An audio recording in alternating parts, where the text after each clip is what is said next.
एक कैरी डब्बा नहीं बल्कि नोटां वाली एक मशीन है तुहाडे कोल। तुसीं एक पुराने तो पुराना फिर कैरी डब्बा लैके उहदे तो महीने का 1 लाख तो ज़्यादा पैसे कमा सकते हो। अस्सलाम वालेकुम दोस्तों, की हाल है? ठीक ठाक हो दोस्तों? अज दी वीडियो उन्हां बंदियां वास्ते जिन्हां कोलों पुराने तो पुराना कैरी डब्बा खड़ा है। दोस्तों एक कैरी डब्बा नहीं बल्कि नोटां वाली एक मशीन है तुहाडे कोल। मैं सही कह रहा वां। अगर तुसीं इस पुराने कैरी डब्बे नूं अपनी घर दी नुक्कर दे विच कपड़ा पा के तरपाल पा के खिलारिया होया है या मिट्टी घट्टे नाल इत्ते जमिया होया है और ये बेकार तुसीं समझिया होया है, दोस्तों ये तो हुणी मिट्टी झाड़ो, ये तो हुणी तरपाल लाओ, क्योंकि ये बेकार गड्डी नहीं बल्कि नोटां वाली मशीन है। अगर तुसी बेरोज़गार हो, तुहाडे कोल कैरी डब्बा घर दे विच खड़ा है, तुहानूं ड्राइविंग आंदी है, तुहाडे कोल लाइसेंस हैगा वे या तुहाडे कोल थोड़ी जी अमाउंट है 3 तो 4 लाख रुपया, तो फिर दोस्तों तुसी एक पुराने तो पुराना फिर कैरी डब्बा लैके उहदे तो महीने का 1 लाख तो ज़्यादा पैसे कमा सकते हो।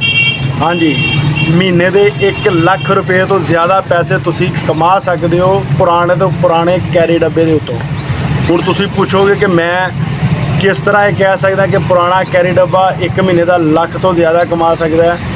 दोस्तों आओ तुहानूं मैं दसदा कि किस तरह कमा सकते हैं। दोस्तों सब तो पहले तुसीं अपने घर के कोने दे विचों गड्डी कड्ढो, उहनूं मिस्त्री कोल लैके जाओ, अच्छे जगह कोलों उहदा काम काज करवाओ, उहदे टायर, उहदी बाडी, उहदे रंग रोगन करवा के इस कैरी डब्बे दे उत्तों तुसीं हुण किस तरह पैसे कमा सकते हो। दोस्तों ये कैरी डब्बा स्कूल टाइम बच्चों के पिक एंड ड्रॉप का काम भी करता है।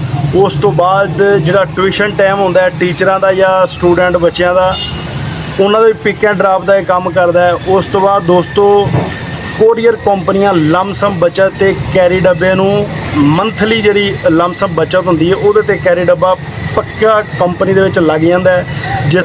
जिस तरह कोरियर कंपनियां होईयां या मैडिसन वाली कंपनियां होईयां, ये तकरीबन ये भी दोस्तों 1 लाख सवा लाख 80,000 इत्थे लमसम की बचत होंदी है। लेकिन ड्राइवर तुहाडा अपना होंदा है, कम शम तुसीं कराने होंदे ने, मोबाइल आयल चेंज जो भी होंदा है वो तुसीं खुद करवाना होंदा है। ठीक है, अगर तुसीं बेरोज़गार हो, तुहानूं काम कोई नहीं लभ रहा, तुहाडे कोल कैरी डब्बा खड़ा है पुराने तो पुराना या तुहाडे कोल 3 तो 4 लाख रुपए की अमाउंट है, तो फिर दोस्तों एक नॉर्मल जिहा कैरी डब्बा लैके उत्ते थोड़े बहुते पैसे ला के तुसी अपना बेहतर रोज़गार चला सकते हो, अपना काम कर सकते हो, बजाय कि 30-40 हज़ार रुपये की नौकरी करो या तुसी नौकरी वास्ते कारोबार वास्ते परेशान हो।